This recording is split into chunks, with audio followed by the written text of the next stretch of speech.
Hello friends, ഞാൻ doctor Rajesh Kumar. ഇടവിട്ട് തലയോട്ടിയിൽ താരൻ വരുന്ന, പ്രത്യേകിച്ച് ഈ തണുപ്പ് സീസണിലെല്ലാം തന്നെ തലയോട്ടിയിൽ നിന്നും പൊടി പോലെ താരൻ ഇളകി വരുന്ന ഒരുപാട് പേരുണ്ട്. തലയോട്ടിയിലുള്ള ഇത്തരത്തിൽ ഇളകി വരുന്ന ഈ പൊടി പോലുള്ള കണ്ടീഷൻ ക്ലീൻ ചെയ്യാനുള്ള സിമ്പിളായിട്ടുള്ള നാച്ചുറൽ 2-3 മാർഗ്ഗങ്ങൾ പറഞ്ഞുതരാം. ഒന്നാമത്തത് ഉലുവയാണ്.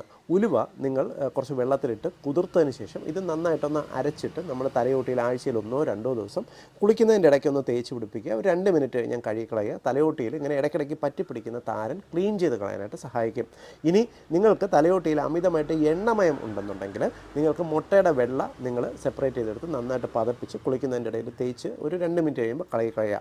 കാരണം ഈ എണ്ണമയമുള്ള തലയോട്ടി ആണെങ്കിൽ ചെയ്യാൻ പറയാൻ കാരണം മുട്ടയുടെ വെള്ള തലയോട്ടിയിൽ കൂടുതലായിട്ട് ഡ്രൈനെസ് ക്രിയേറ്റ് ചെയ്യാനുള്ള സാധ്യതയുണ്ട്. ഇനി അതല്ല, നിങ്ങൾക്ക് നോർമലായിട്ടുള്ള സ്കിന്നാണെന്നുണ്ടെങ്കിൽ നിങ്ങൾക്ക് ഞാൻ ഈ പറഞ്ഞ ഉലുവ കുതിർത്തതോ ഇല്ലെങ്കിൽ താളിയിൽ ചെമ്പരത്തി ഇല അരച്ച് നിങ്ങൾക്ക് താളിയാക്കി തലയിൽ തേച്ച് കുടിക്കുന്നത് നല്ലതാണ്.